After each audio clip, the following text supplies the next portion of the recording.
नकारा गया एक जख्म नासूर बनकर तबाह कर सकता है, पर साहस से उठा एक कदम हिम्मत का कारवा बना सकता है।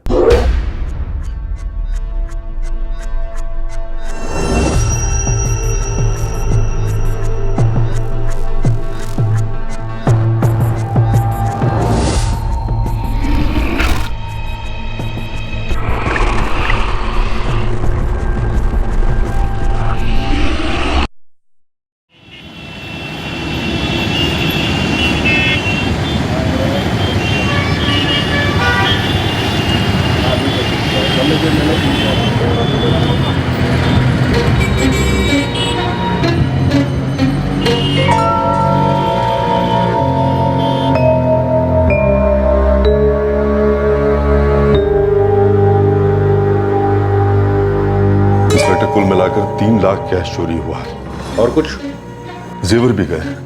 तकरीबन 4 लाख के जेवर थे इंस्पेक्टर। इसके अलावा और कुछ नहीं? और कुछ नहीं। अच्छा नरेश जी, आप या शोभा जी, आप या फिर आपकी बेटी रत्ना, आप लोग इन हमलावरों को पहचान सकते हैं? नहीं, एक तो अंधेरा बहुत था और चारों ने चेहरे भी ढके हुए थे।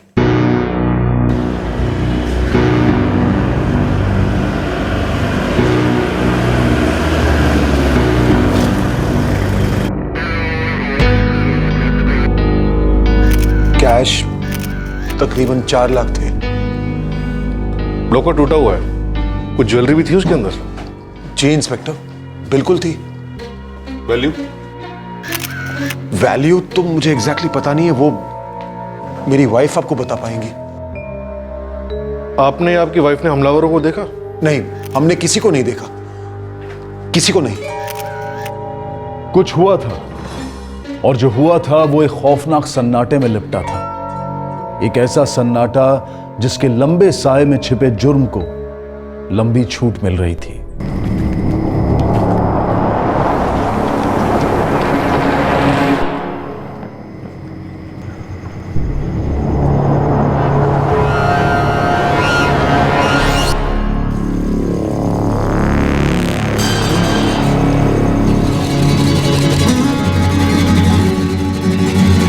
खबर की माहौल कैसा है? पहले जैसे। कोई भी पुलिस को हुलिया नहीं बता पा रहा है। पुलिस तुमको फिर फोन किया? हाँ। माने पुलिस को शक हो गया, किसी ने कुछ मुंह खोला क्या? नहीं, किसी को नहीं मालूम, किसी ने चेहरा नहीं देखा, कोई नहीं बोल रहा है। तुम टेंशन मत लो, सब ठीक है।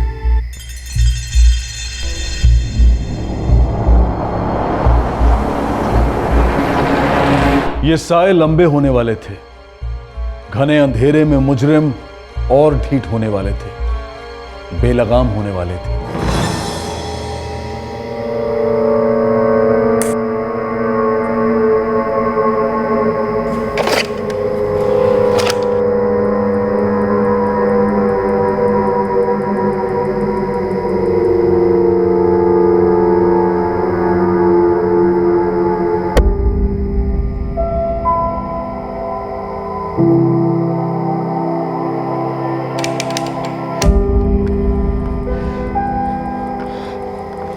चल रहा है।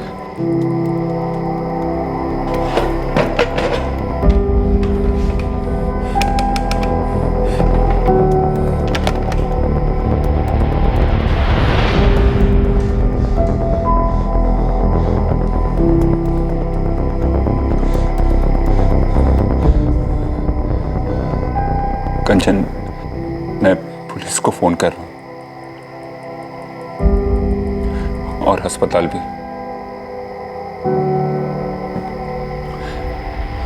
हम उन्हें बताएंगे क्या हुआ, लेकिन उतना ही जितना बताने की जरूरत है। मैं ठीक कह रहा हूं ना? तुम समझ रही हो ना?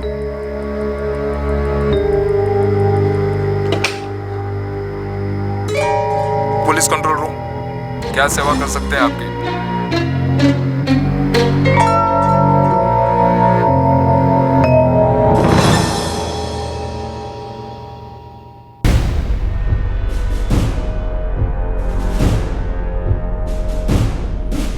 अजी सुनते हो, चाय तो पीते जाओ। नहीं, अर्जेंट निकलना है। एग्जैक्टली क्या स्टेटस है? कोई कैजुअल्टीज? सर अभी तक कोई कैजुअल्टी रिपोर्ट नहीं है। मैं 10 मिनट में सूर्यनगर पहुंच रहा हूं, जहां से फोन आया था। मैं भी बस 15 मिनट में पहुंच रहा हूँ। सर, एम्बुलेंस और हमारी टीम पहुंच चुकी है। मीरा भी वहीं मौजूद है।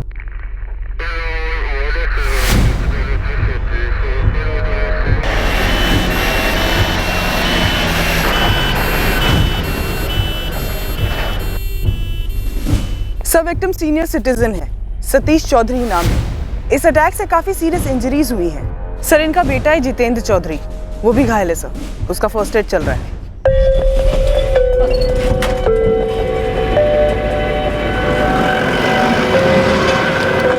कोई कुछ बोला?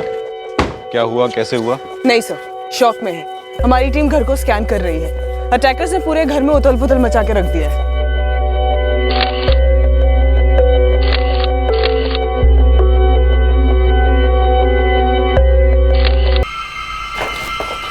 सर, मेन गेट पे कोई भी फोर्स एंट्री नहीं है, लेकिन किचन का ग्रिल टूटा हुआ है।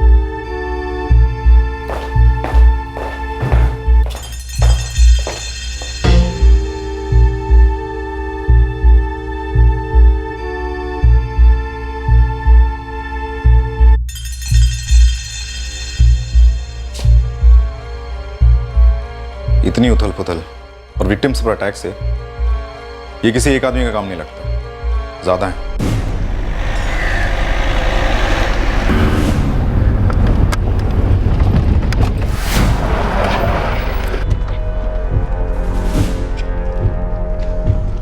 क्या सिचुएशन है? सर, अभी तक सिचुएशन कुछ क्लियर नहीं कि कल रात को यहाँ पर क्या हुआ था। विक्टिम्स ने भी अभी तक कुछ बोला नहीं है। ऐसा लगता है कि किचन की ग्रिल तोड़कर ये अटैकर्स घर के अंदर घुसे थे। सर, घायल बुजुर्ग सतीश चौधरी और बेटा जितेंद्र चौधरी, इन दोनों के अलावा जितेंद्र की वाइफ कंचन चौधरी घर पे थी। पर सर, वो भी कुछ नहीं बोल रही है। ये चुप्पी, ये सन्नाटा बना नहीं रह सकता। तीनों को बोलना होगा। जितेंद्र जी, कितने लोग थे? सर, मेरे पापा कैसे हैं? हॉस्पिटल में हैं। डोंट वरी, उन्हें अटेंड किया जा रहा है। कंचन जी, हमारे कंट्रोल रूम में फोन आया था कि आपके घर पे हमला हुआ है। कितने लोग थे? सर, घर में ना तो कोई मोबाइल फोन मिला, ना ही गाड़ी की चाबियां, पर कंपाउंड में गाड़ी के टायर के निशान देखे मैंने। ये देखिए। हमलावर गाड़ी में आए थे? जी नहीं मालूम। और आपकी गाड़ी? तो शायद वो ले गए। चाबी वहां लटकी थी। गाड़ी का नंबर दीजिए। अपने जोधपुर सिटी से बाहर निकलने के जितने एग्जिट पॉइंट्स हैं, सब पे नाकाबंदी लगा दो। व्हाइट सेडान, नंबर है RJ1457XA। सर, शायद 3 थे सर, श्योर नहीं बता सकता। एग्जैक्टली क्या हुआ? सर, मैं कंस्ट्रक्शन बिजनेस में हूँ। मेरा ऑफिस कांति रोड पे पड़ता है। मेरी वाइफ कंचन एक डॉक्टर है, जनरल फिजिशियन। कंचन का क्लिनिक मेरे कंस्ट्रक्शन ऑफिस के पास ही, तो रोज की तरह मैंने उसे पिक किया और हम घर पहुंचे।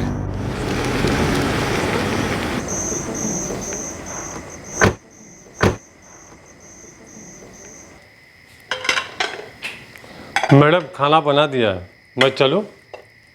जरा सा खाना टेबल पर लगा दो, फिर चले जाना। ठीक है? ठीक है मैडम। त्रिशा, पापा जी, जीतू, जल्दी आ जाओ, खाना तैयार है।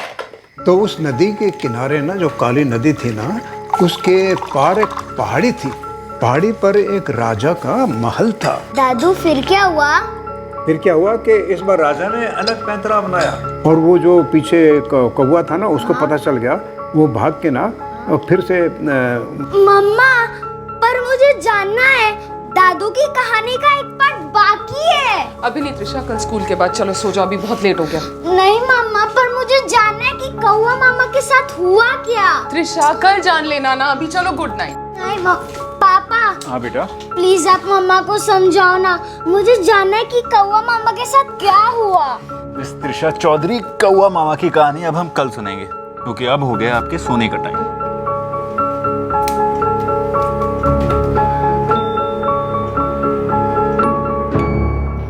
सब सो गए थे।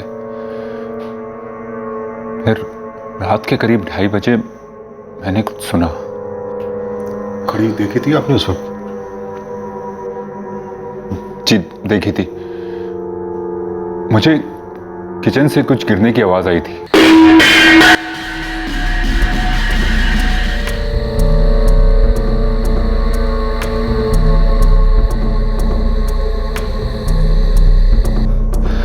सर, मुझे लगता है पापा ने भी वो आवाज सुनी होगी, क्योंकि बाद में जब मैंने रूम में झांका तो पापा बेड पे नहीं जमीन पर थे।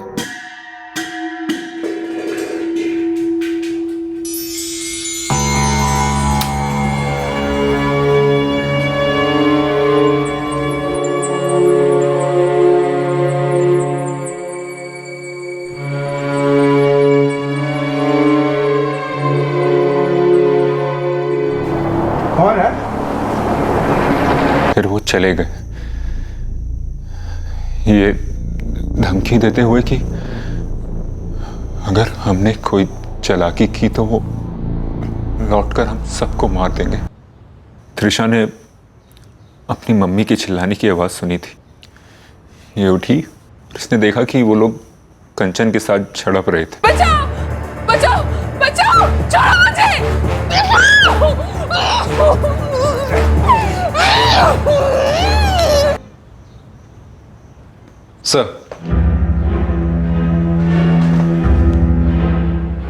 सर सारी नाकाबंदी रेड अलर्ट पर है, पर गाड़ी अभी तक स्पॉट नहीं हो पाई है। कार किसी न किसी सीसीटीवी के सामने से गुजरी होगी।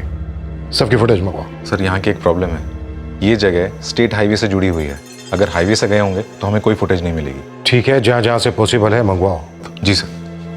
जितेंद्र जी, आप कह रहे थे वो 3 लोग थे, राइट? तो लग तो ऐसा ही रहा था, लेकिन तीनों ने अपने चेहरे कपड़े से ढके हुए थे। आप हमें उनकी डिटेल्स दे सकते हैं? हाइट, एज, कपड़े वगैरह? कोशिश कर सकता हूँ। देखिए, मैं समझ सकता हूँ इस वक्त आप लोगों को बहुत बड़ा सदमा पहुंचा है, लेकिन जितनी जल्दी आप हमें उनकी डिटेल्स दे सकेंगे उतनी जल्दी हम उन तक पहुंच सकेंगे। एक एक मिनट हमारे लिए कीमती है। इंस्पेक्टर साहब, प्लीज जल्द से जल्द पकड़ लीजिए उन्हें, छोड़िएगा नहीं उन्हें।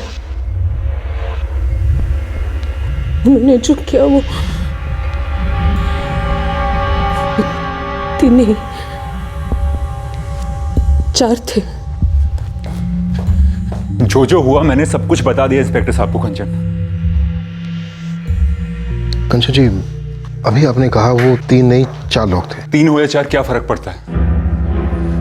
उन्होंने हमारे घर में लूट की, मेरे पापा को इतनी बुरी तरह जख्मी किया। सर, इस वक्त मैं और मेरी पत्नी हॉस्पिटल जाना चाहते हैं अपने पापा से मिलने। जितेंद्र जी, मेरी अभी हॉस्पिटल में बात हुई है। आपके फादर आउट ऑफ डेंजर है और डरने की कोई बात नहीं। डरने की कैसे बात नहीं है सर? मेरी बेटी त्रिशा शॉक में। सर, इस वक्त हम हॉस्पिटल जाना चाहेंगे प्लीज। इस वक्त शॉक में सिर्फ आपकी बेटी नहीं है, आपकी पत्नी भी है, और ये शायद ऐसा कुछ जानती हैं जो उन्हें पकड़ने में हमारी मदद कर सके।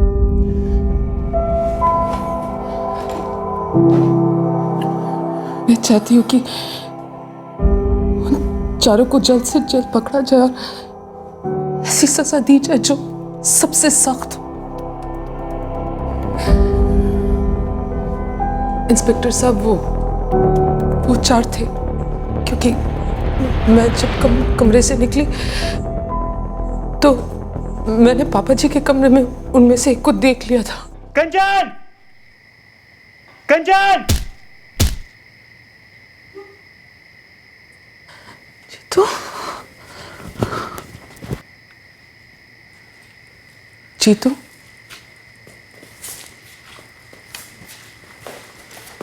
जीतू, पापा जी,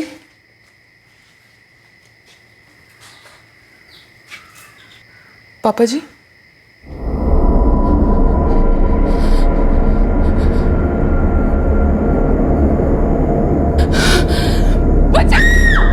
इंस्पेक्टर साहब, वो 4 थे। हाँ, और उन चारों ने मिलके मेरा रेप किया है। मैं रिक्वेस्ट करती हूँ उनको पकड़ी और फांसी की सजा दे दीजिए प्लीज। ये बात दुनिया के सामने नहीं आनी चाहिए। दुनिया को मारी एक गोली, जितेंद्र जी। इस वक्त आप अपनी पत्नी पर ध्यान दीजिए। बहुत बहादुर है आपकी पत्नी, जो अपने ऊपर हुए जुर्म को दबाने के बजाय सामने आकर उसका खुलासा कर रही है। हम वादा करते हैं आपसे कंचन जी, आपको न्याय मिलेगा। जिन लोगों ने भी आपके साथ ये जुर्म किया है उन्हें सजा होगी।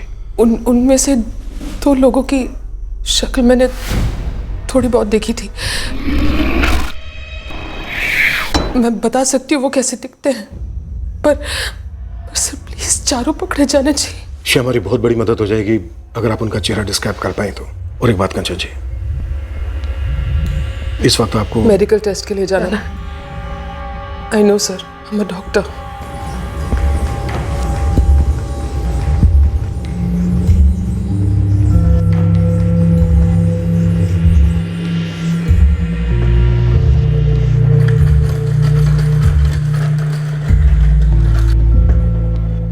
हुकुम सुनकर रोंगटे खड़े हो गए हैं। हमें हमारे बड़े साहब जी के पास होना चाहिए इस वक्त। मिलोगे तो जरूर, लेकिन उससे पहले तुम्हें कुछ सवालों के जवाब देने होंगे। नाम क्या बताया अपना? बन्ना। सुबह 6:30 बजे आती हूँ, दोपहर को 3 बजे निकल जाती हूँ मैडम। कल कितने बजे गई? 3 बजे। किसको बताया तूने कि साहब के पास कैश होता है? किसी को नहीं मैडम, मुझे भी कहाँ पता। पति है तेरा? जी हाँ। क्या करता है? घर का काम करता है जी। ये बन्ना के साथ चक्कर है ना तेरा? नहीं नहीं मैडम। तूने किया या बन्ना के साथ मिलके किया? नहीं मैडम, मैंने। बन्ना ने किया? मुझे नहीं पता मैडम। चल फोन नंबर दे अपना।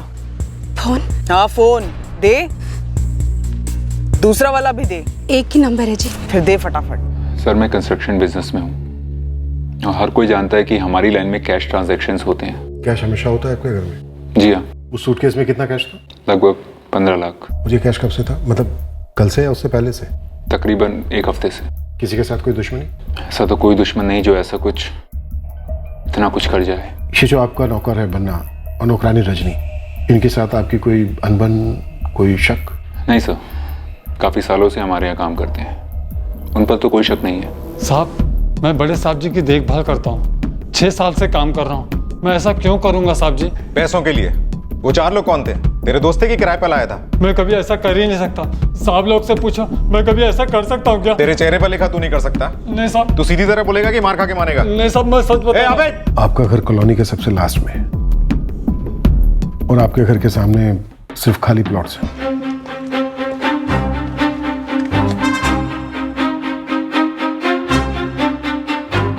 सर इस एरिया में कोई वॉचमैन नहीं है, आसपास सब इंडिपेंडेंट बंगलोज ही हैं। आपकी कॉलोनी में कोई वॉचमैन नहीं है, आपके आसपास के किसी बंगले में कोई सीसीटीवी कैमरा नहीं, और आपके यहाँ से हाईवे सिर्फ 10 मिनट की दूरी पर है, और आपके घर में ढेर सारा कैश। मुझे नहीं लगता किसी ने एम ही चांस लिया होगा, बल्कि किसी गैंग का काम लगता है जिसने बहुत सोच समझकर पूरी प्लानिंग के साथ आपके घर को निशाना बनाया। अपनी याददाश्त पर थोड़ा सा जोर डालिए और हमें बताइए कि किसी के साथ आपकी कोई दुश्मनी जो ऐसा कर सकता हो।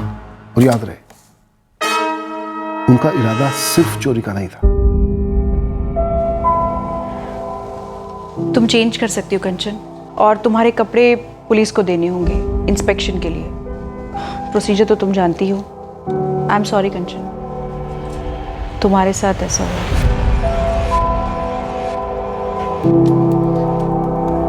पापा जी। त्रिशा, मेरी त्रिशा कैसी है? और जीतू? दोनों ठीक है। त्रिशा घर पे है रजनी के साथ, और जीतू पुलिस स्टेशन का है। और बेटा तुम तो ठीक हो ना? तुम्हें कोई चोट उठती नहीं कंचन? नहीं पापा जी।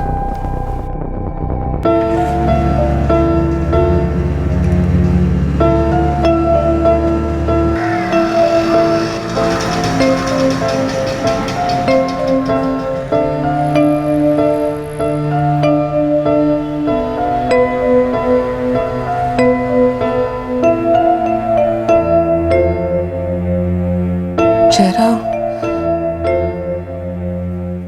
वो थोड़ा रफ सा था, हल्की हल्की दाढ़ी थी उसकी। आंखें कंचन जी? बड़ी बड़ी काली आंखें थी उसकी। चेहरा कपड़े से ढका हुआ था, कलर याद नहीं है सर। कुछ यूं सर से लिपटाकर चेहरे का इतना पोर्शन ढका हुआ था। उसके चेहरे का सिर्फ इतना ही दिख पाया जब कपड़ा सरक गया था। सर आप लोगों ने पकड़ लेंगे ना उन चारों को? जी कंचन जी, ये स्केचेस उन्हें पकड़ने में हमारी बहुत हेल्प करेंगे। सर एक और बात है, पता नहीं मेरे हस्बैंड ने आपको बताई या नहीं। क्या कंचन जी? इस रेप के अलावा और ऐसी कौन सी बात है जो आपके हस्बैंड हमें नहीं बता रहे? नहीं नहीं सर, ऐसी कोई बात नहीं है। दरअसल एक बात है जो शायद मेरे हस्बैंड मिस आउट कर गए हों। उन चारों में से जिसने सबसे पहले मेरा रेप किया था, ये इसकी आवाज मैं पहचान सकती हूँ। शायद उन चारों का लीडर यही था, और उसके बोलने का लहजा यहाँ का तो नहीं था। चुप रहे, है तो हम तुमको मार डालेगा। शायद बंगाल साइड का हो, शायद बंगाली हो। ये इन्फॉर्मेशन भी हमारी बहुत हेल्प करेगी। कंचन जी, कुछ और ऐसा है जो शायद आपके हस्बैंड हमें बताना मिस आउट कर गए हो, और कुछ ऐसा? सर, कंचन जी की सिम कार्ड का लोकेशन राणा नगर है, यहाँ से करीब 30 किलोमीटर की दूरी पर। जितेंद्र जी की गाड़ी भी हमें वहीं मिली है।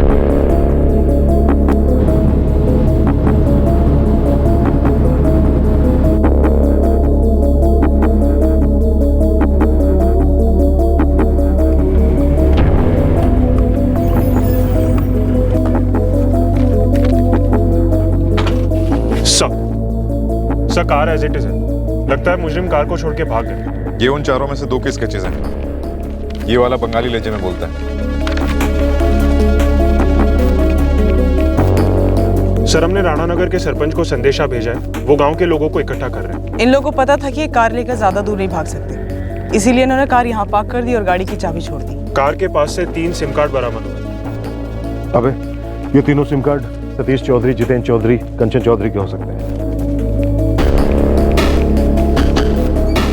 वो चारों काफी माहिर मालूम होते हैं। वो लोग जानते थे कि अगर वो सेल फोन्स और कार अपने साथ ले जाएंगे तो विक्टिम को हम तक पहुंचने में काफी वक्त लगेगा। Jagat, yes sir. Forensic team बुलवाओ, कार की स्कैनिंग करवाओ। सबसे पहले फिंगरप्रिंट्स हिस्ट्री शीटर्स के साथ मैच करवाओ। Okay sir. मीरा, सर, तुम जगत के साथ गांव में जाके पता करो कि उन लोगों का गांव से कुछ लेना देना है या फिर कार ऐसे ही यहाँ छोड़कर चले गए। किसी भी विषय ये तो मैं मिलेगा।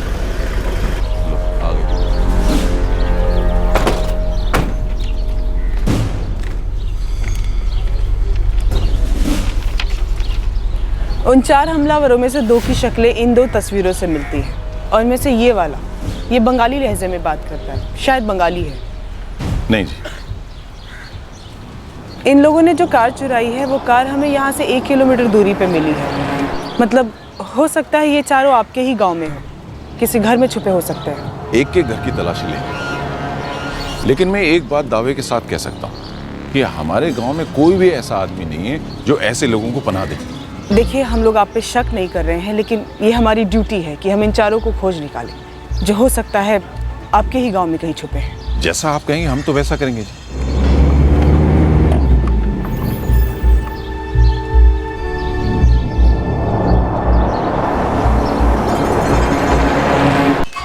सर, तीनों सिम कार्ड्स विक्टिम्स के ही हैं। जितेंद्र चौधरी, सतीश चौधरी और डॉक्टर कंचन चौधरी। एक्सपेक्टेड था। इन चारों हमलावरों ने हमें गुमराह करने की कोशिश की, लेकिन इंस्ट्रूमेंट अभी भी इनके पास हो सकते हैं। एक काम करो, IMEI ट्रैकिंग पे डलवा दो। सर, जैसे ही पता लगा सिम कार्ड विक्टिम्स के हैं, मैंने ट्रैकिंग रिक्वेस्ट भेज दी। गुड। और सर, वो 2 नौकर, रजनी और बन्ना, दोनों के रिकॉर्ड्स भी क्लीन है। कुछ तो अनक्लीन है, बहुत ही मैला। अबे एक काम करो सर, जितेंद्र चौधरी की बैकग्राउंड चेक करो। बिजनेस में लॉस, दुश्मनी, इंश्योरेंस का मामला, सब कुछ। एक भी चीज छूटनी नहीं चाहिए। Yes sir. ये चारों हमलावर फरार है। हो सकता है कोई अंदर का ही आदमी ये खेल खेल रहा हो और इन चारों पे से उसकी लगाम ढीली हो गई हो।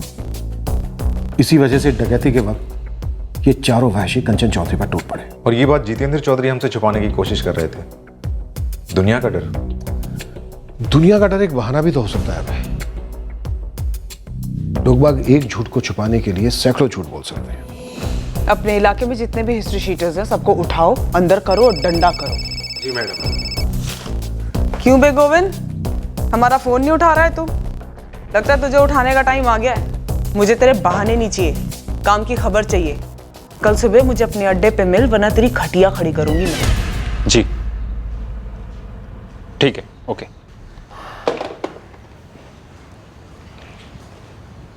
कंचन, गाँव में ऑन द वे पापा जी को लंच देता जाऊंगा। नहीं, मैं चली जाती हूँ। त्रिशा वैसे भी सुबह से पापा जी के साथ है, उनसे मिलना भी हो जाएगा और मैं वहीं से क्लिनिक निकल जाऊंगी। कुछ दिनों के लिए ऑफ क्यों नहीं ले लेती हो? मेरे पेशेंट्स को मेरी ज़रूरत है जितेंद्र, और सच कहूँ तो इस वक्त मुझे भी उनकी ज़रूरत है।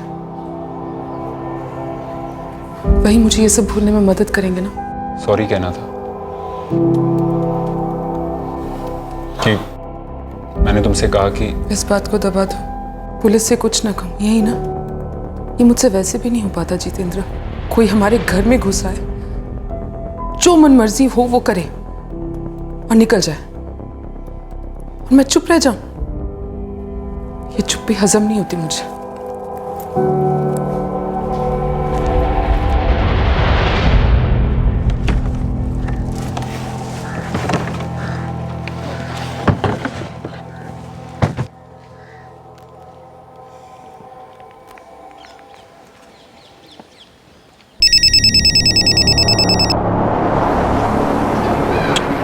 तेरे को बोला ना फोन नहीं करने का। अरे तेरे मतलब की बात है, इसलिए फ़ोन कर रही हूँ। अरे जल्दी बोल, मेरे को फोन बंद करना है। इन्फॉर्मेशन आया है, मामला जो है थोड़ा गड़बड़ा गया है। रेडार में हो, रेडार से बाहर निकलो, गर्मी बहुत है। तुमको डायरेक्ट इन्फॉर्मेशन आया है? तो क्या सपने में आया है? अब चलो रखती हूँ मैं, मुझे भी ये फ़ोन बंद करना है। अंडरग्राउंड होने का टाइम आ गया, निकलना होगा। क्यों, तुमको कोई खबर मिला है क्या? तुम ना ज्यादा सवाल मत पूछो, निकलना होगा तो अभी निकलना होगा। अरे दादा कुछ तो बोलो, क्या पता चला है तुमको? पुलिस ढूंढ रही है हमें बारात लेकर। दादा खबर पक्की है। सुनो रे, सब अलग अलग रास्ता में जाएगा, सबका मोबाइल फोन बंद रहेगा, कोई कभी चालू नहीं करेगा, रास्ता में कोई किसी से बात नहीं करेगा, समझा? ठीक है दादा। चलो सामान वाला चलो। कौन किसे संदेशे भेज रहा था? वो कौन लोग थे जो इन चारों को एक संगीन जुर्म के बाद भागने में मदद कर रहे थे? ऐसा लग रहा था कि इन चारों बेलगाम क्रिमिनल्स का कोई कोऑर्डिनेटर था, कोई कठपुतलीकार।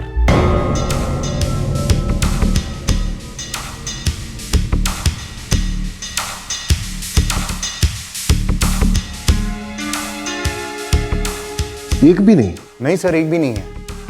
हमारी फॉरेंसिक टीम ने कार को स्कैन किया, 4 फिंगरप्रिंट्स मिले हैं, लेकिन ये 4 हमारे हिस्ट्री शीटर्स की डेटाबेस से मैच नहीं करते हैं। सर 35 गैंग्स को खंगाला है, छोटे बड़े सब।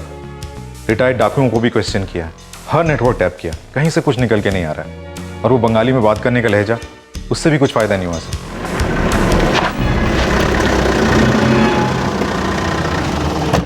पूरा जोधपुर, जैसलमेर, बाड़मेर और जयपुर सब जगह घूमा, पर इनको कोई नहीं जानता। बंगाली लहजा था, वो भी पता लगाया। यहाँ पास ही की बस्ती में काफ़ी लोग बंगाली है, उनसे भी पूछा, पर कोई नहीं जानता इन्हें। लूटपाट हुई है, मारपीट हुई है, गैंग रेप हुआ है, किसी ने तो किया होगा, कोई तो होगा। जितेंद्र की बैकग्राउंड से कुछ निकला? एक्चुअली नो सर, चक्कर ने जैसा कुछ भी सामने नहीं आ रहा है। और ये चारों भी सामने नहीं आ रहे? इसका मतलब ये नहीं है कि ये चारों हैं नहीं हमें?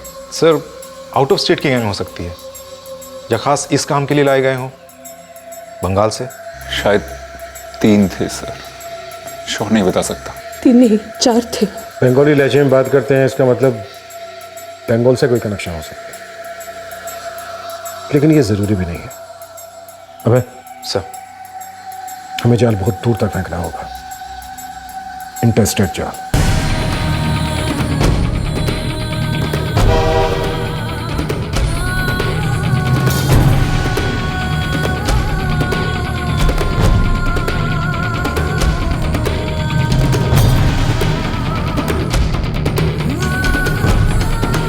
दो सस्पेक्ट के स्केचेस और चारों के डिटेल्स के साथ एक इंटरस्टेट सर्च ऑपरेशन लॉन्च किया गया।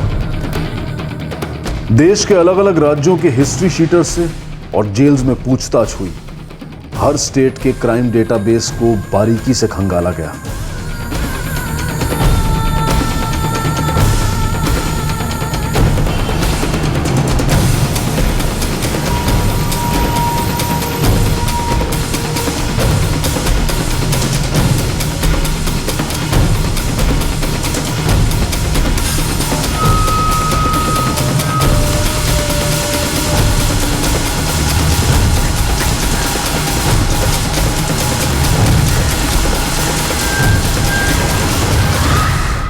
जी नहीं, हमने हाथ खड़े नहीं किए। एक अरसा हो गया इंस्पेक्टर, 4 क्रिमिनल्स अपनी मर्जी से समय, जगह और विक्टिम्स को ढूंढकर उन पर अटैक करते हैं, और आप लोग हफ्तों बाद में उन्हें पकड़ नहीं पाते। क्योंकि वो कायर हैं कंचन जी, अंधेरे में वार करते हैं। लेकिन मैंने वादा किया है आपसे, अगर वो दुनिया के सबसे अंधेरे कोने में भी होंगे ना, तो तो घसीट कर लाएंगे उन्हें। आपको न्याय मिलेगा कंचन जी।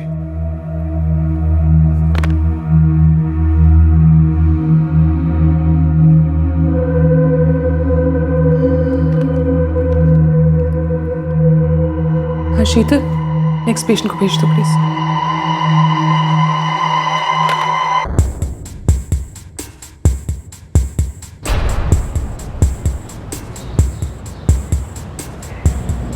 कई दूसरे केसेस के कारण हमसे छूट गया होगा, लेकिन आपका जो ये सूर्यनगर जोधपुर वाला जो एक केस है, 1 महीना हो गया सुधीर, 4 सस्पेक्ट है, लेकिन एक भी लीड नहीं मिली। लीड तो नहीं कहूंगा, लेकिन हमारे फरीदाबाद में भी ठीक ऐसे ही एक केस हुआ था, आपके केस से तकरीबन 4 महीने पहले। सुन रहा हूं, कनेक्शन बताइए। वो मैं आपकी केस की डिटेल्स पढ़ रहा था। इंडिपेंडेंट प्लॉट पर बंगलो, सीसीटीवी का ना होना, वॉचमैन का ना होना और हाईवे से लग के घर। आगे घर में घुसने की मोडस ऑपरेंडी भी वही थी। किचन की ग्रिल को तोड़कर वो लोग अंदर आए थे। विक्टिम्स को बांधा था? यस। पूरा का पूरा ऑपरेशन ठीक ऐसा ही था जैसे कि आपके केस में। हमलावरों को मानो घर की पूरी जानकारी थी, और जैसे आपके केस में विक्टिम्स अपने केस को परसू करने से हिचकिचा रहे थे, इस केस में भी ऐसे ही था। हालांकि हमने पूरी कोशिश की। सुधीर, मैं एक बार उन लोगों से मिलना चाहूंगा। कोई कनेक्शन मिले ना मिले बात की बात है, कम से कम कुछ आइडिया तो मिलेगा कि आखिर ये हो क्या रहा है और क्यों। अरे सुधीर साहब, ये क्या है? हम आपको 2-2, 3-3 बार बता चुके हैं कि लॉस क्या क्या हुआ। हम उस हादसे को भुला चुके हैं। अब हमने घर के बाहर एक वॉचमैन भी बिठा रखा है। हम उस केस को परसू करना नहीं चाहते हैं। आप लोग समझते क्यों नहीं इस बात को?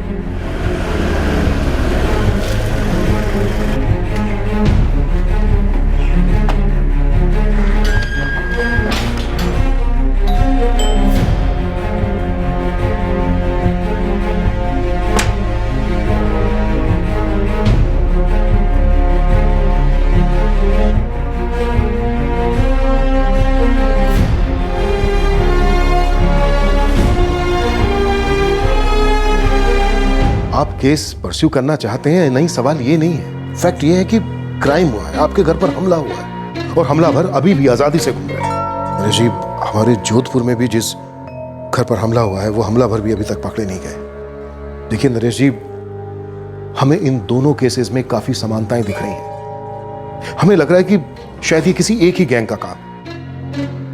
हम बस उन्हें पकड़ना चाहते हैं, उन्हें उनकी सही जगह पर पहुंचाना चाहते हैं, ताकि कल को वो किसी दूसरे घर को अपना निशाना ना बना सके।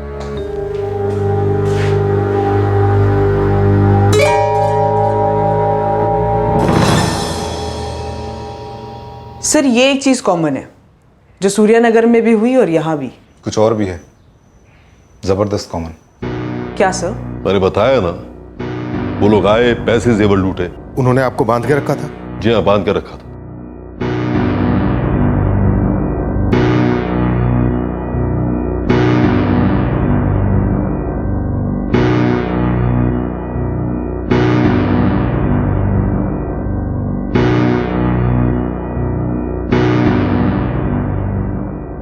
हाँ, हमें कुछ पता नहीं चला कौन आया था अंदर, कैसे आया। बस बेडरूम में घुसे, हम पर वार किया, हम बेहोश हुए, सब कुछ लूट ले गए। हमला करने से पहले उनकी आपसे कोई बात हुई थी? कैश कहाँ, ऐसा कुछ पूछा था उन्होंने? हाँ, पूछा था। बंगाली लहजा था पूछने वाले का। हाँ, उनका स्टाइल तो था वैसे बात करने का। ये बात आपने हमें क्यों नहीं बताई नरेश जी? उस समय उस टेंशन में छूट गया होगा दिमाग से। आपने उनके चेहरे इतने नजदीक से देखे थे कि उनके चेहरों की डिटेल्स हमें बता सकें? नहीं जी, अंधेरा इतना था, बस उन्होंने लूटा और भाग लिए। सर, इन सारे केसेस में एक बात और कॉमन है। ये हमलावर इनकी भी गाड़ी लेकर भाग गए थे, जो यहाँ से तकरीबन 10 किलोमीटर दूर उन्होंने छोड़ी और उसके बाद निकल गए। देखिए ना नरेश जी, हमारे जोधपुर में जो केस हुआ और आपके केस में कितनी सारी बातें सामने आ रही हैं कॉमन। नरेश जी, कुछ और ऐसा है जो आपके दिमाग से छूट गया हो, जो आपने सुधीर को ना बताया हो? नहीं तो मुझे समझ में नहीं आ रहा कि आप लोग चाहते क्या आखिर। उस रात जब आपके घर पे अटैक हुआ, घर में कौन कौन था? बस हम ही थे, मैं, शुभा और हमारी बेटी रत्ना। रत्ना का अपना बेडरूम है, नहीं? नरेश जी, शुभा जी, उस रात उन दरिंदों ने रत्ना को बांध के रखा था। उसके कमरे में, है ना?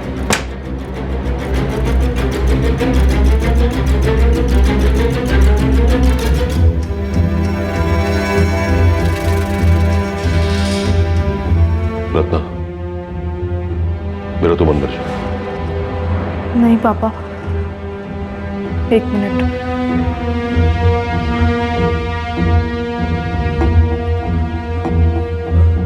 मुझे आप लोगों से कुछ कहना है। हाँ बेटा बोलो। यस। वो स्केचेस जो आपने मम्मी पापा को दिखाए थे,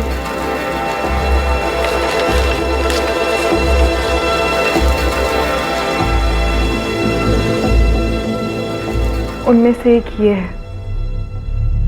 बेटा श्योर? जी सर, मैंने इसे देखा था। उस रात से आज तक 9 महीने हर रात इसका चेहरा मेरी आंखों के सामने आता है और मैं कांपने लगती हूँ। इसमें इसने टॉवल जैसा कुछ पहना है, लेकिन मैंने इसे ठीक से देखा था।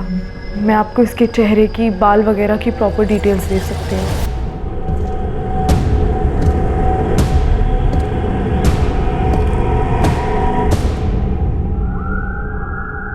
क्या इन केसेस में कोई पर्सनल एंगल था या फिर ये कुछ और ही था? ये अब तक क्लियर नहीं था कि इन चारों बेलगाम से हमलावरों की लगाम क्या दरअसल किसी पांचवें के हाथ में थी।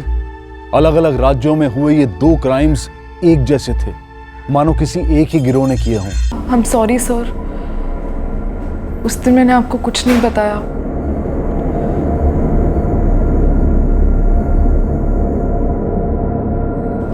मुझसे कुछ पूछा ही नहीं क्या था।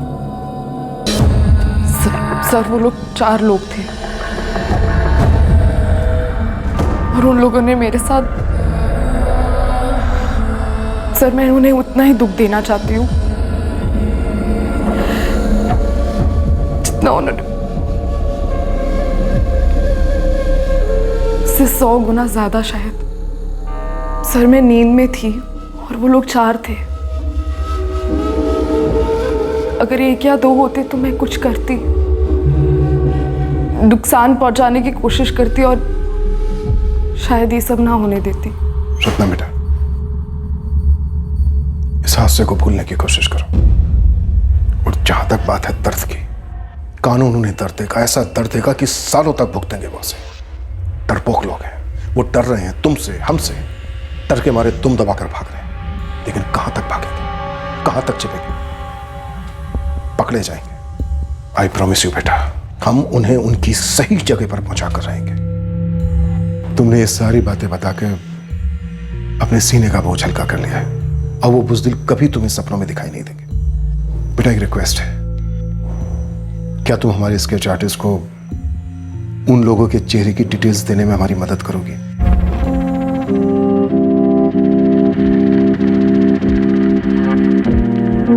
बच्ची है मेरी, 12वीं में है। मैं नहीं चाहता कि दुनिया को इसके बारे में पता चले। टूट जाएगी वो सर। नरेश जी, हमें आपकी बेटी की हेल्प सिर्फ उन लोगों के स्केचेस बनाने के लिए चाहिए। आप फिक्र मत कीजिए, बहुत स्ट्रांग है आपकी बेटी, बहादुर है। मैं समझ सकता हूं, चिंता मत कीजिए आप, आपकी प्राइवेसी बरकरार रहेगी।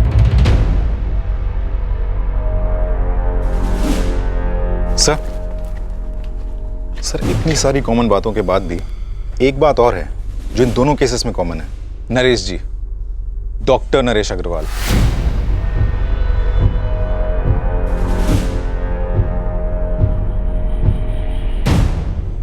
विक्टिम कंचन चौधरी, डॉक्टर। नरेश जी, डॉक्टर। एक मिनट, ऐसा ही एक और केस भी हुआ था, यहां से तकरीबन 30 किलोमीटर की दूरी पर। आउटर फरीदाबाद का केस है। इस केस के होने से ऑलमोस्ट 2 महीने पहले का केस था।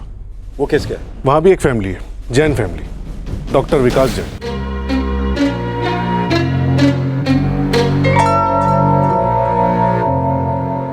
हमें इस डॉक्टर विकास जैन की फैमिली से भी मिल रहा हूं। तीनों केसेस में लगभग एक जैसा पैटर्न इस्तेमाल हुआ है। कोई पर्सनल एंगल हो सकता है। ये महज इत्तेफाक नहीं हो सकता कि तीनों डॉक्टर के घर हैं और तीनों पर अटैक होता है।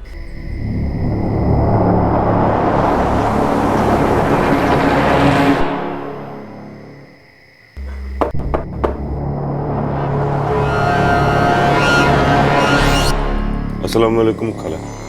आओ बेटा अंदर आओ। अरे नहीं, फिर कभी खाला, ये आपके लिए भेजा है। ये तो बताओ मेरा कलीम कैसा है? भालो अच्छे, अच्छा है।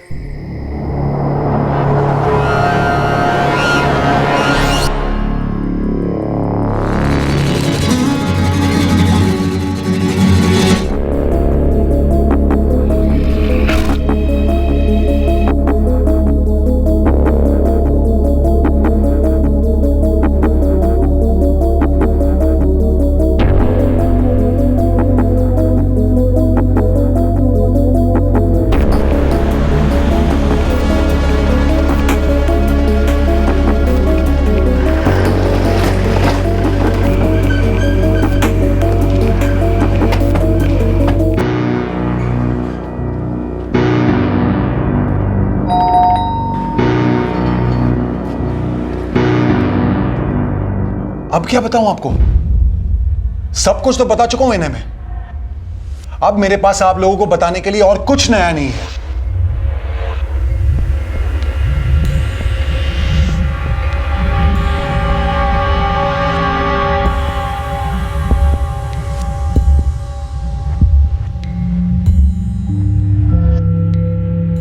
अब क्या चाहते क्या हैं आप?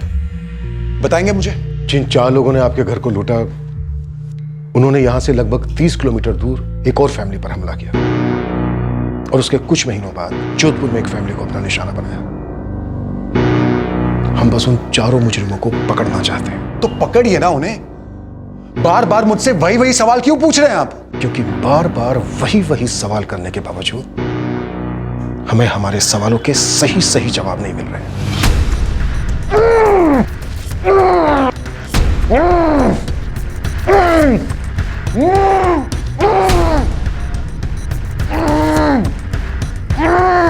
जो हुआ वो सही सही बताया मैंने आपको। उन लोगों ने हमें बांध दिया और हमारे घर को लूटा, कैश ले गए और मेरी कार भी ले गए। जो हमें आपके घर के 5 किलोमीटर दूर मिली, इसमें चाबी लगी हुई थी और आपके घर के सारे मोबाइल्स के सिम कार्ड्स आपकी गाड़ी में ही थे। आपको मेरी कार और सिम कार्ड्स मिले, और क्या? और क्या पूछना चाहते हैं आप?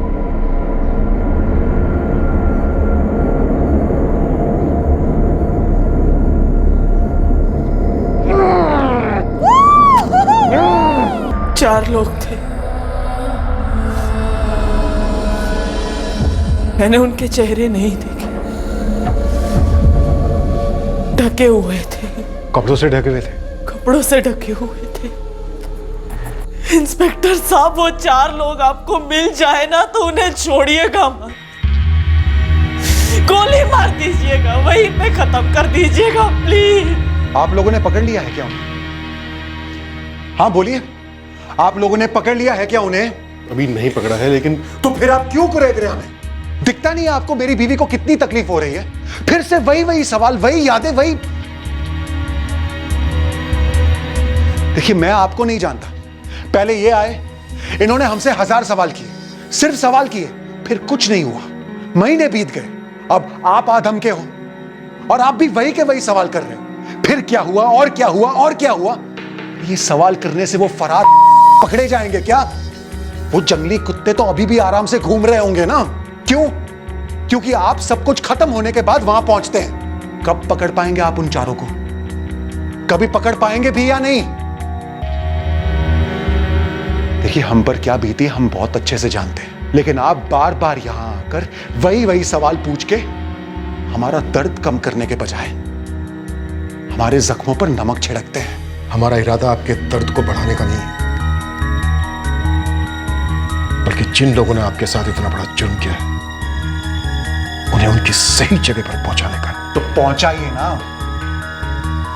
पीटिए उन्हें, घसीट घसीट के ले जाइए और फांसी के फंदे पर लटका दीजिए उन्हें। हमारे अलावा और 2 घर लूटे हैं ना उन्होंने। क्यों लूटे? क्योंकि इन्होंने अपना काम ठीक से नहीं किया, इन्होंने उन लोगों को सही वक्त पर खत्म नहीं किया, और अब आप भी अपना काम ठीक से नहीं कर पा रहे। तो पता नहीं वो लोग किसके घर में अपना कांड फिर से कर रहे होंगे। कभी कभी तो सोचता हूं कि हमें पुलिस की जरूरत ही क्या है। देखिए डॉक्टर साहब, हम इन तीनों अटैक्स को मैच कर रहे हैं। और मैच करने से कई सारी चीजें ऐसी हैं जो इन तीनों अटैक्स में सेम सामने आ रही हैं। आप फरीदाबाद के ही डॉक्टर नरेश अग्रवाल को जानते हैं? मैं किसी नरेश अग्रवाल को नहीं जानता। जोधपुर की डॉक्टर कंचन चौधरी? नहीं। डॉक्टर नरेश अग्रवाल ऑर्थोपेडिक और डॉक्टर कंचन चौधरी जनरल फिजिशियन है। तो मैं एक न्यूरोलॉजिस्ट हूं, मेरा उनसे कोई ताल्लुक नहीं है। हाँ, लेकिन आपके किसी पेशेंट का कोई ताल्लुक हो सकता है। हो सकता है आपने अपने किसी पेशेंट को डॉक्टर चौधरी या डॉक्टर अग्रवाल को रेफर किया हो, या उन्होंने अपने किसी पेशेंट को आपको रेफर किया हो। मैंने कहा ना, मैं किसी नरेश अग्रवाल या कंचन चौधरी को नहीं जानता हूं। अब आप लोग हमें अकेला छोड़ेंगे भी या नहीं? देखिए, मैं मानता हूं आपका गुस्सा जस्टिफाइड है। बहुत बड़ा जुर्म हुआ है आपके साथ, और वो लोग अभी तक खुला घूम रहे हैं। वो पकड़े जाने चाहिए थे। कहीं ना कहीं गलती है हमारी। गलती है आपकी, मानते हैं आप। ये बोलने से आप बच नहीं सकते इंस्पेक्टर। आप और वो सारे पुलिस वाले जो मुजरिमों को नहीं पकड़ पाते, you all are responsible. Yes, we are responsible. लेकिन हम अपनी रिस्पॉन्सिबिलिटी पूरी करेंगे। जिन्होंने इतना बड़ा गुनाह किया है वो पकड़े जाएंगे, उनको उनकी सही जगह पर पहुंचाया जाएगा। I promise you doctor Jain. एक रिक्वेस्ट है आपसे, आपके क्लिनिक में और आप जिन जिन हॉस्पिटल में विजिट करते हैं, वहां पर जितने भी आपके पेशेंट हैं, उनकी एक लिस्ट बनाइए। और खास करके आपके वो पेशेंट जिनसे आपका कभी कोई झगड़ा हुआ हो, या उनका आपसे कोई झगड़ा हुआ हो, ट्रीटमेंट को लेकर, फीस को लेकर, या किसी भी बात को लेकर, please. Doctor Naresh Agarwal orthopaedic Faridabad और डॉक्टर विकास जैन न्यूरोलॉजिस्ट हैं, ये भी फरीदाबाद बेस्ड है। मुझे तो ऐसा कुछ याद नहीं है कि डॉक्टर नरेश और डॉक्टर विकास से कभी मिली हूँ। हाँ, लेकिन हमारे मेडिकल कॉन्फ्रेंसेस होते रहते हैं, वहाँ पे बहुत सारे लोग मिल जाते हैं, बट इन दोनों के बारे में स्पेसिफिकली ऐसा कुछ याद नहीं है। कंचन जी, आप एक काम कीजिए, आपके जितने भी पेशेंट हैं सबकी एक लिस्ट बनाइए। खास करके वो लोग जिनका आपके साथ कोई द्वेष, गुस्सा या आपसे कोई दुश्मनी रही है। दुश्मनी? पेशेंट की मुझसे दुश्मनी? कभी ट्रीटमेंट को लेके या फीस को लेके, किसी भी पेशेंट से कोई अनबन या झगड़ा कुछ भी हो? ऐसा कुछ है तो नहीं। फिर भी डॉक्टर, अच्छा होगा आप अपनी याददाश्त पर जोर डालें और एक लिस्ट बनाएं अपने नए पुराने सभी पेशेंट्स की।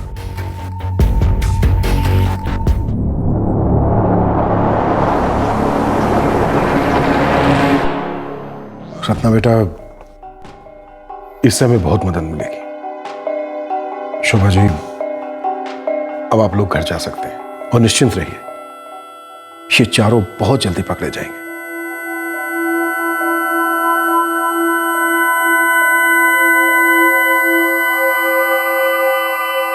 सुधीर, अब हम जोधपुर लौटेंगे, नया ऑपरेशन लॉन्च करेंगे। तुम यहां पर करना। राइट। इंटरेस्टेड ढूंढना होगा। एक बार बस ये हाथ में आ जाए, बाकी के 3 भी हाथ में आ जाएंगे। डॉक्टर्स के पेशेंट्स की लिस्ट भी आ जाए तो हम उन्हें भी मैच करेंगे। वैसे मुझे इन सारे अटैक्स में कोई पैटर्न जरूर लग रहा है। बिल्कुल, पैटर्न एक ही है, इसमें कोई शक नहीं।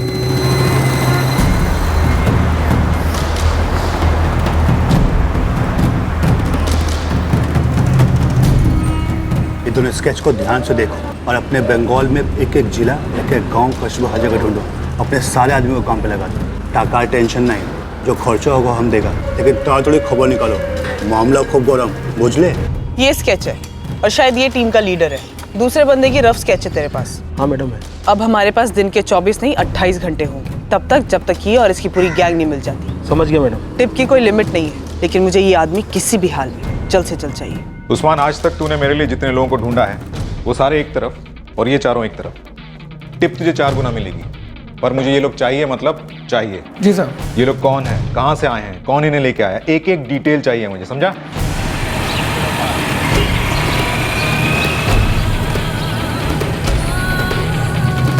गिरोह के एक सदस्य के पक्के स्केच के आधार पर बड़े पैमाने पर इंटरस्टेट सर्च ऑपरेशन दोबारा से लॉन्च हुआ।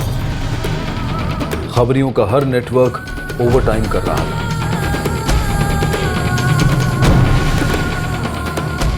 फरीदाबाद के डॉक्टर नरेश अग्रवाल और डॉक्टर विकास जैन और जोधपुर की डॉक्टर कंचन चौधरी ने अपने अपने पेशेंट्स की लिस्ट भेजी। एक एक नाम स्कैन हुआ, यह पता करने के लिए कि क्या ये 3 अटैक्स जुड़े हुए थे।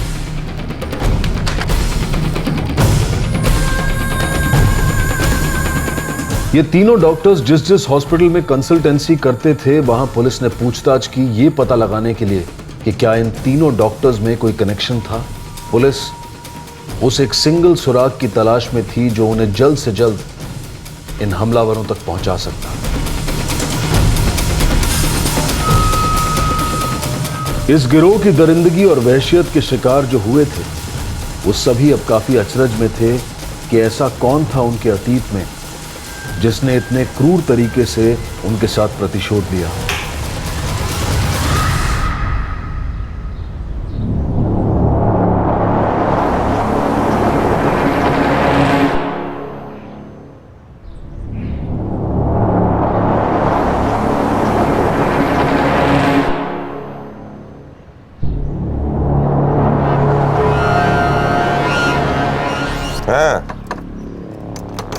पैकेट अम्मी तुम्हारा अम्मी के दीदी सी, बाकी सबके घर में भी दे दिया है।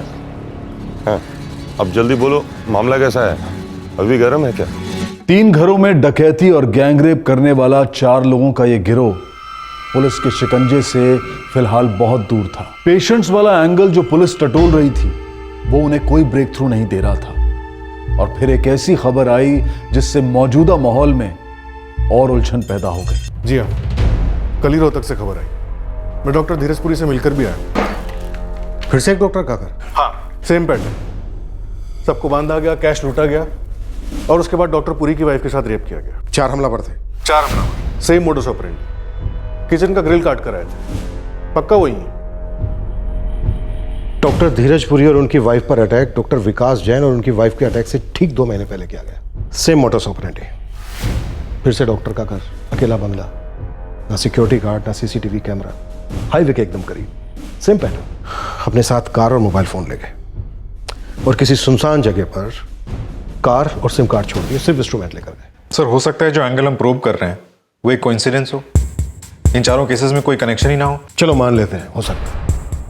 और अगर ये एंगल नहीं भी है, ये सिर्फ रैंडम टारगेट्स थे हमलावरों के, तो भी कोई ना कोई एंगल होना चाहिए जिसकी वजह से ये बिना डर के, बिना रोक टोक के एक के बाद एक क्राइम करते जा रहे हैं और हम इनके पैटर्न को क्रैक नहीं कर पा रहे।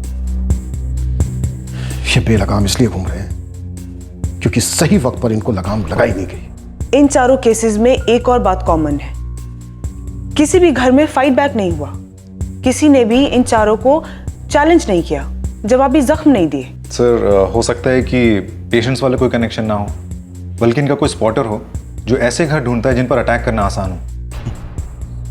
अगर कोई ऐसा स्पॉटर है तो फिर कमाल का स्पॉटर है, तारीफ करनी पड़ेगी उसकी। जोधपुर, रोहतक, फरीदाबाद, 3 शहरों में वो 4 फैमिलीज को स्पॉट करता है, एक ऐसे गैंग के लिए जिसका लहजा बंगाली है। चारों फैमिली डॉक्टर्स की, इंडिपेंडेंट बंगलो जहां पर ना कोई सिक्योरिटी गार्ड है ना सीसीटीवी कैमरा। सबके सब बंगलो हाईवे से सिर्फ 5 से 10 मिनट की दूरी पर है। हो सकता है ऐसे और भी केसेस हों जिनकी इंफॉर्मेशन हमारे पास नहीं है। हमारे पास इंफॉर्मेशन क्यों नहीं है? क्योंकि तमाम सिस्टम होने के बावजूद हमारा तालमेल ठीक नहीं है। इंफॉर्मेशन एक दूसरे तक पहुंचती नहीं है, और अगर पहुंचती है तो बहुत देर से पहुंचती है। तब तक आरोपी और जुर्म कर चुका होता है। अबे सर, शायद तुम सही कह रहे हो, शायद कोई स्पॉटर होगा जो इन घरों को पहचानता होगा। हमें चौधरी बंगले में एक बार फिर जाना चाहिए।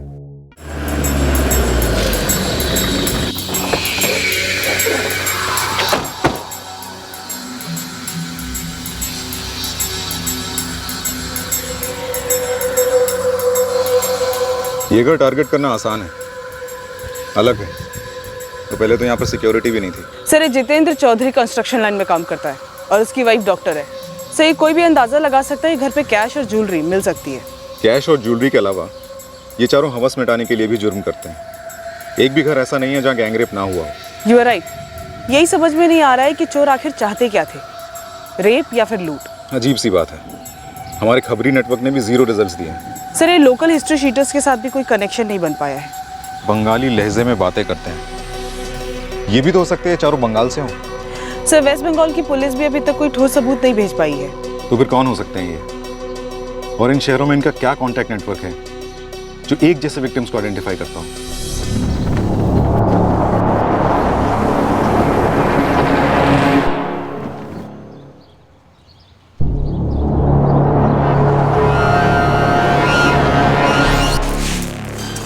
जी नहीं मैडम, मैं तो यहाँ सबके घर से कचरा इकट्ठा करके यहाँ जमा करती हूँ। इतना समय ही कहाँ होता है कि कहीं और देखूँ। मैं तुमसे पूछ रही हूँ कि कभी तुमने किसी को देखा घरों में झांकते हुए या पूछताछ करते हुए?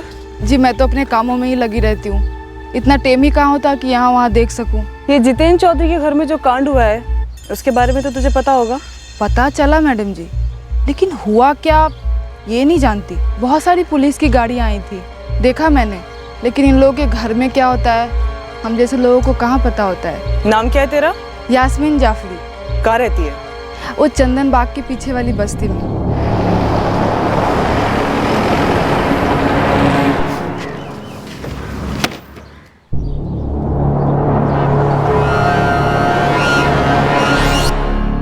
सर मैंने डॉक्टर अग्रवाल और डॉक्टर जैन दोनों के घर के बाहर अपने आदमी लगाए हुए हैं। ये देखने के लिए कोई ऐसा तो नहीं जो इन्फॉर्मेशन पास कर रहा हूँ, लेकिन अभी तक कोई रिजल्ट नहीं। अपनी सर्च कंटिन्यू रखो सुधीर, एक भी और क्राइम होना नहीं चाहिए। बाद में हमें ऐसा नहीं लगना चाहिए कि हम इसे रोक सकते हैं। सही कह रहे हैं सर, चारों क्राइम सीन से चुराए गए फोन्स की IMEI ट्रैकिंग चल रही है सर। वो तो महीनों से चल रही है हमें, बस हर 2-3 हफ्तों में कुछ फोन ऐड हो जाते हैं, लेकिन एक भी फोन स्विच ऑन नहीं हुआ। हो सकता है सर अभी तक बेचा ही ना हो। लेकिन क्यों नहीं बेचे? ये लोग 8-10 मोबाइल का कर क्या रहे होंगे? मैडम हम पूरा ट्राई कर रहा है, एक भी दिन नहीं गया स्केच लेके घूमे बिना, लेकिन पता नहीं लग पा रहा ये आदमी और दूसरा जिसका स्केच है ये बंगाल के किस कोने से निकले हैं। बिहार? वहाँ भी बंगाल के कुछ लोग रहते हैं और बंगाली लहजे में बात करते हैं। हम उधर भी 4 आदमी लगाए मैडम फील्डिंग के लिए, लेकिन अभी तक तो कोई खबर नहीं आया है। खबर आती है आपको फोन करेंगे। यार उस्मान, यहाँ तो जान पर आ पड़ी है इन लोगों तक पहुँचने में। कोई सुराग भी तो नहीं मिल रहा है इस बार। मीरा मैडम को मैंने जवान भी दे दी है, अगर कोई खबर नहीं लाया तो ये खबरी वाली लाइन छोड़ दूंगा। ये साले कहाँ से आए थे और किस बिल में छुपे कुछ पता नहीं चल रहा है। इस केस में चारों आरोपियों के अब तक कोई साए तक नजर नहीं आ रहे थे। ऐसा मालूम हो रहा था कि वो लोग पुलिस से 2 कदम नहीं बल्कि 2 मील आगे थे, क्योंकि कोई उन्हें लगातार खबर देता जा रहा था। पर यह कब तक चलता? हर बेलगाम घोड़े की लगाम एक दिन कसती ही है।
हाँ शीतल, और कितने पेशेंट्स हैं? अच्छा 2 मिनट बाद भेज देना ना।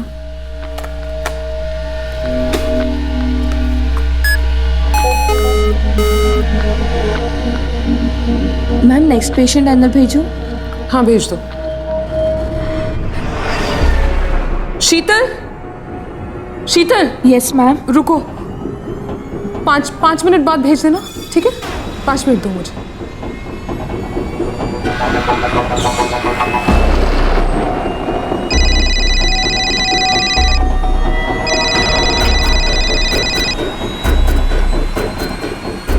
हेलो कंचन जी।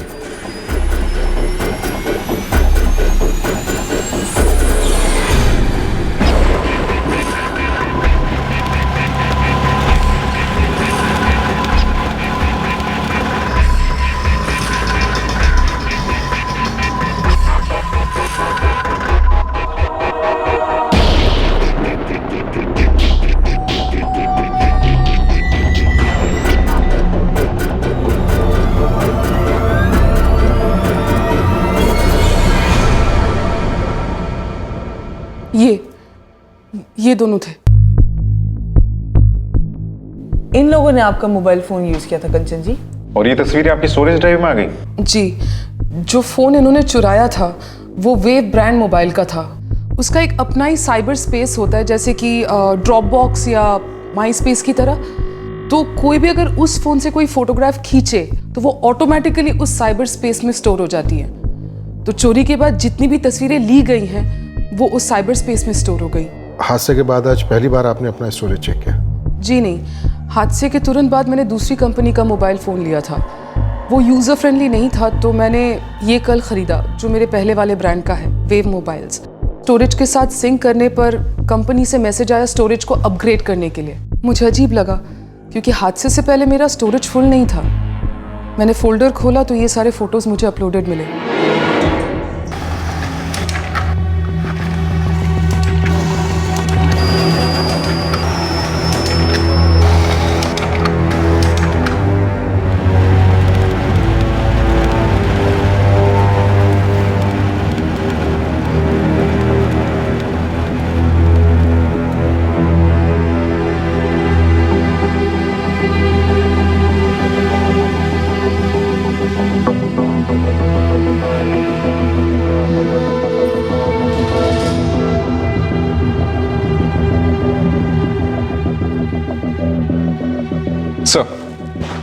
सर्वेलेंस टीम 100% श्योर है, जब से कंचन चौधरी का फोन चोरी हुआ है स्विच ऑफ ही रहा है। मतलब इन हमलावरों ने बिना सिम कार्ड डाले ही फोटोज खींची है। सिम कार्ड फोन में नहीं था तो फिर बिना सिम कार्ड के, बिना मोबाइल डेटा ऑन किए ये फोटोग्राफ्स वेव ड्राइव स्टोरेज में कैसे अपलोड हो गए? सर, हो सकता है वाईफाई नेटवर्क के थ्रू अपलोड हुआ हो। आई मीन, चोरी हुआ फोन जब वाईफाई नेटवर्क के रेंज में आया होगा तो ये सारे फोटोज ऑटोमेटिकली अपलोड हो गए। ये किसी चमत्कार से कम नहीं है। ये सुराग अपने आप हमारी गोद में आकर गिरा है।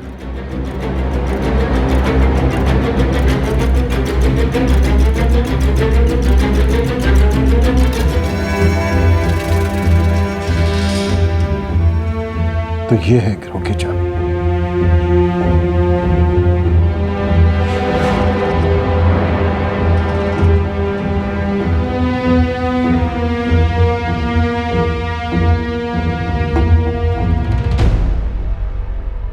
लादेश, बांग्लादेश। सर, इसके सर के इस तरफ देखिए, ढाका हो सकता है सर। इसीलिए लहजा बंगाली था। राइट। सर, हमेशा रडार के बाहर रहे हैं, इसीलिए कोई लोकल खबर इसे नहीं जानता। हो सकता है हमलावर वापस पहुंच गए हो ढाका, बांग्लादेश। सर, इंडिया में काफी गैर कानूनी बांग्लादेशी रहते हैं और काम करते हैं। और सर, मेट्रो सिटीज में ही नहीं, ये देश भर के छोटे छोटे शहरों में भी रहते हैं।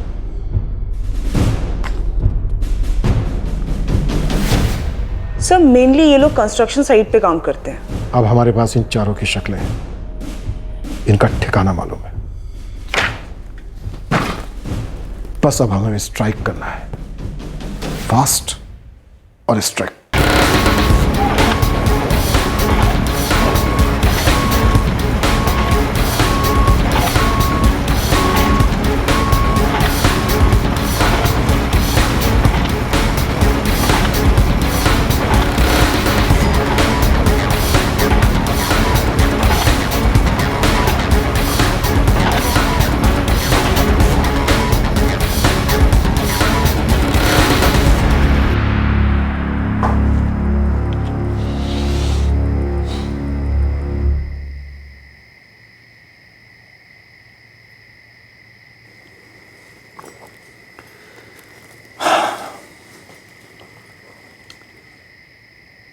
रत्ना कैसी है? ठीक है, पहले से काफी ठीक है। काउंसलिंग काम कर रही है लगता है। बिल्कुल कर रही है, और जब से उसने उस हादसे के बारे में खुलकर बात की है उसके अंदर काफी चेंजेस आए हैं।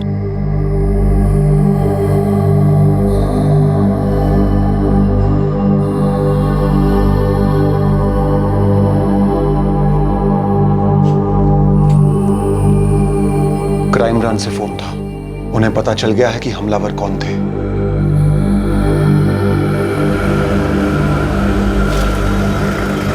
बांग्लादेशी? फोटोग्राफ्स को ठीक से जूम करके देखने के बाद ढाका मालूम हो रहा है। वो लोग पकड़े जाने चाहिए जितेंद्र, उन्हें कड़ी से कड़ी सजा होनी चाहिए ताकि वो दोबारा ऐसा करने की हिम्मत न कर पाए।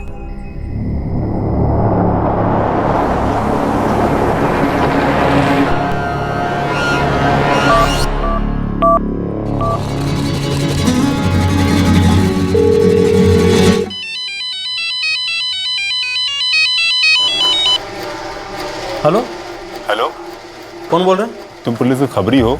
हाँ। कुछ बताना है तुम्हें। हाँ तो बोलो। तुम आज एक कंस्ट्रक्शन साइट पर आए थे और 4 लोगों की फोटो दिखाई थी। हाँ गया था। ये चारों कंस्ट्रक्शन साइट में काम करने वाले एक आदमी के घर में रहे हैं। काम नहीं कर रहे थे पर रहे थे वहाँ। मैंने खुद देखा है उन्हें वहाँ। नाम चाहिए। और किस आदमी के घर? वो भी था आज वहाँ पर। उसने फोटो देखा लेकिन पहचानने से साफ इनकार कर दिया। नाम बताओ। आबिद अंसारी। और आपका?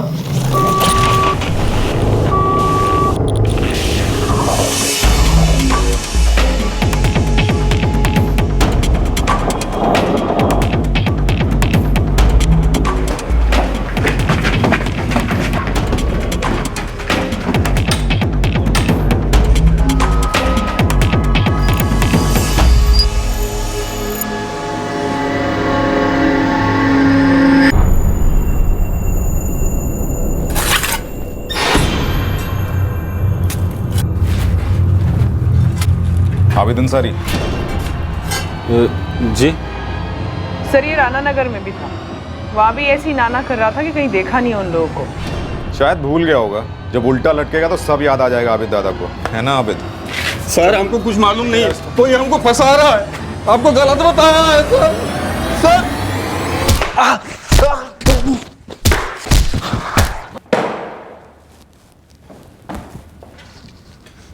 तू भी ढाका से? मालिक हम मेहनत मजदूरी करने इधर आया है, कोई गलत काम नहीं किया। गलत तरीके से इंडिया में घुसा है, ये भी कोई कम गलत काम नहीं है। चल बेटा तेरे से तो बाद में निपटूंगा। ये बोल ये चारों का है? नाम बोल चारों के। अकरम बेग, कलीम सैयद, इरफान मिर्जा और ये वसीम मीर। कहाँ इस वक्त ये चारों? ये चारों अभी कहाँ है मुझे नहीं मालूम, पहले हमारे पास ही थे। यहाँ पहुंचे कैसे? वो हम इन्हें इधर बुलाया। तो तूने इन्हें ढाका बांग्लादेश से यहाँ बुलाया जोधपुर में? जी मालिक। जल्दी से जल्दी तुम लोग यहाँ से निकल जाओ, यहाँ रुकना बहुत खतरनाक है तुम लोगों के लिए। अभी कहाँ जाएंगे? आज रात यही रुकेंगे, कल सुबह बंटवारा होगा, उसके बाद निकल लेंगे। क्यों बुलाया इन्हें ढाका से यहाँ? इनमें से कलीम सैयद ये हमारा दोस्त है, ढाका से हम लोग यहाँ मेहनत मजदूरी करने के लिए आए। साले डकैती और रेप को मजदूरी बोलता है। जितेंद्र चौधरी का घर कैसे चुना? तूने अकेले चुना या फिर कोई और भी था तेरे साथ? कोई और था। कौन? यास्मीन। पूरा नाम बोल। यास्मीन जाफरी।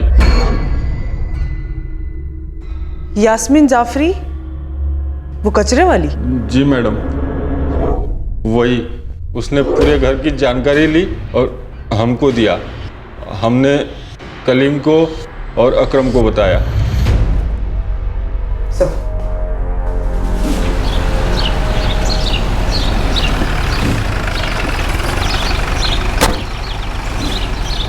यास्मीन? रोहतक, फरीदाबाद, वहां पर लूटने के लिए घर किसने ढूंढे? और तेरे ये चारों साथी कलीम, इरफान, वसीम, अकरम कैसे पहुंचे वहां? वहां हमारा एक आदमी है, जुनैद। पूरा नाम? जुनैद शेख। Mobile number? वो हमारे मोबाइल में होगा। ये ले, निकाल नंबर।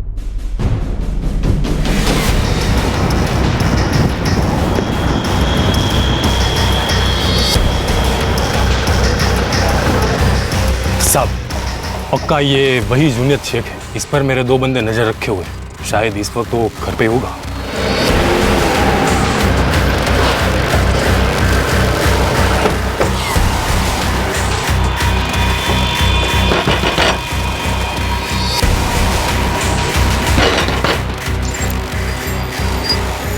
जी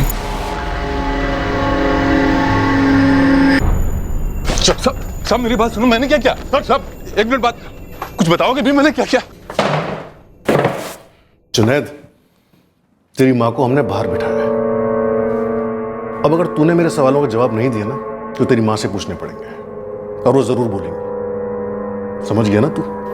बता, अकरम बेग, कलीम सैयद, इरफान मिर्जा और वसीम मीर इस वक्त कहाँ हैं? बोल। सर मेरी अम्मी को कुछ मत करिए, उनको छोड़ दीजिए, मैं सब बताऊं। चल शुरू हो जा। फरीदाबाद और रोहतक दोनों जगह मैंने ही घर ढूंढे थे उनके लिए। अबे पहले ये बता, इस वक्त वो लोग कहाँ हैं? इरफान और वसीम लखनऊ में। अकरम और कलीम के बारे में उन्हीं को पता होगा। लखनऊ में कहाँ?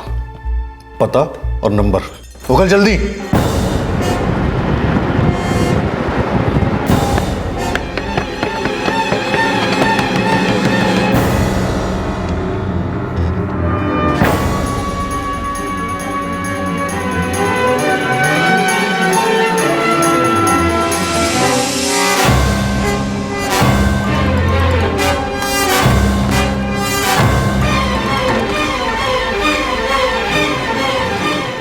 कलीम और अकरम कहाँ है?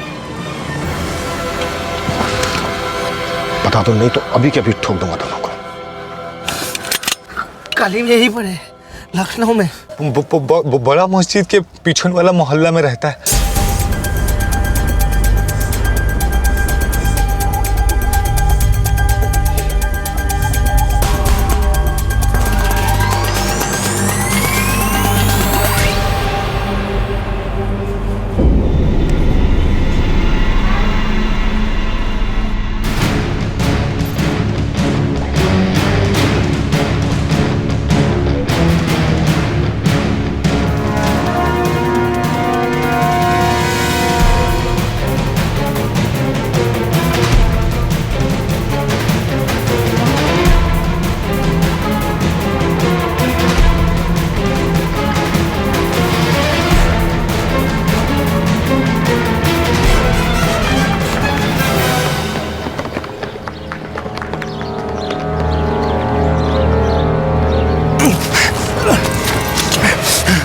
देख कलीम, तू यहाँ पर वैसे भी गैर कानूनी ढंग से रह रहा है। मैंने तुझे यहाँ पे ठोक भी दिया ना, तो कुत्ता पूछने नहीं आएगा यहाँ पर।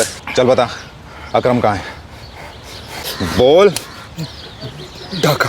ढाका कहाँ? एड्रेस बोल।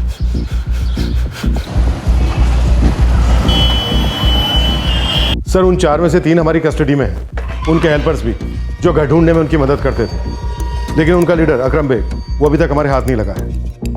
इंफॉर्मेशन है हमारे पास कि इस वक्त वो ढाका में है। एड्रेस है हमारे पास।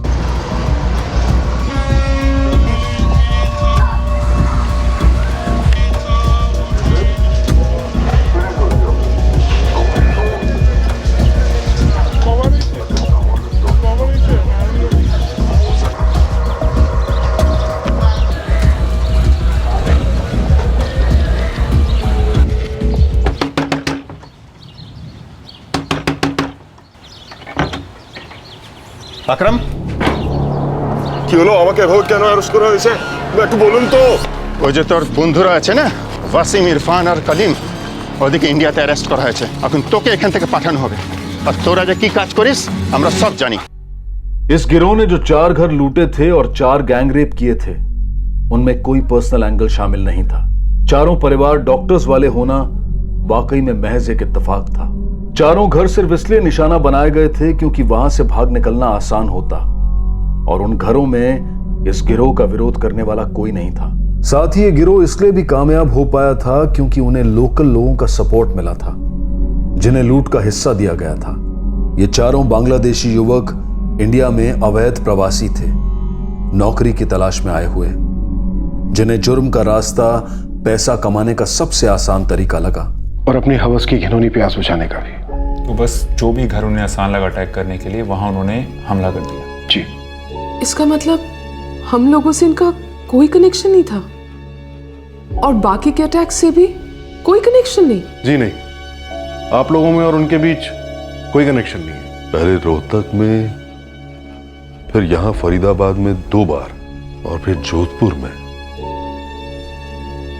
हर जगह घर लूटे और उसके बाद वहां पहले उन्होंने हर जगह लूटपाट की और फिर उसके बाद वही घिनौना जुर्म किया।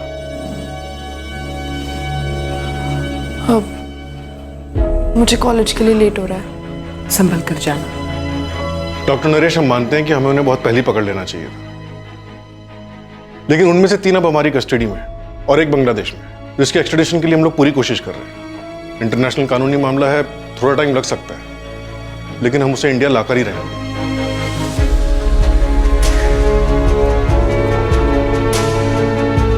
कंचन जी, ये 4 भयंकर संकीर्ण जुर्म नहीं होने चाहिए थे, लेकिन हुए, ये हम मानते हैं। लेकिन अब हम ऐसी तगड़ी चार्जशीट फाइल करेंगे इनके खिलाफ कि इन्हें कड़ी से कड़ी सजा हो। सर, उम्मीद यही है। ये सब इसलिए हो पाया क्योंकि सबसे पहले आपने सामने आके अपनी चुप्पी तोड़ी, अपने लिए इंसाफ मांगा। Thank you ma'am.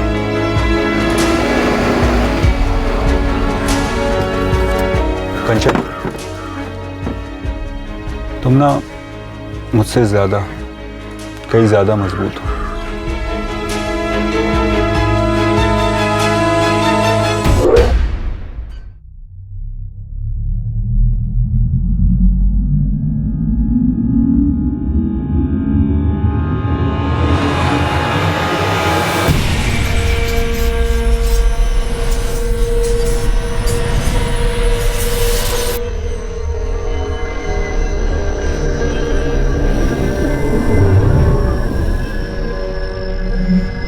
खौफनाक और विकृत जुर्म का यह सिलसिला तो पुलिस ने खत्म कर दिया, पर क्या इस तरह के जुर्म पूरी तरह से रोके जा सकते हैं?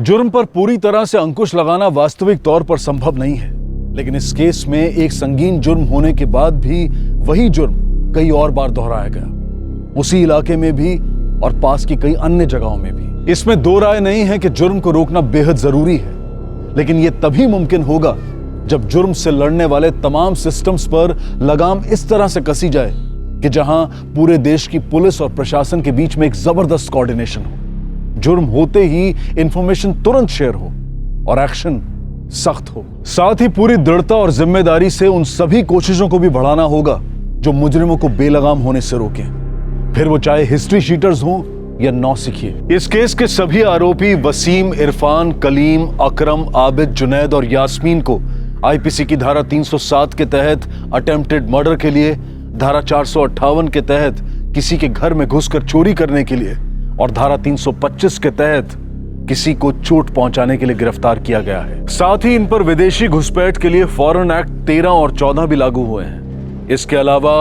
वसीम, इरफान, कलीम और अकरम पर आईपीसी की धारा 376D के तहत गैंगरेप और धारा 497 के तहत अडल्ट्री के चार्जेस भी लगाए गए हैं। फिर मुलाकात होगी अगले एपिसोड में एक और चौंका देने वाले केस के साथ। तब तक सुरक्षित रहें, सतर्क रहकर एक अच्छे नागरिक का फर्ज अदा करें और देखते रहें क्राइम पेट्रोल सतर्क। सबक एक को, सीख हम सबको। जय हिंद। क्राइम पेट्रोल के और भी दिलचस्प कहानी देखने के लिए हमारे चैनल को सब्सक्राइब करें और बेल आइकॉन दबाना न भूलें।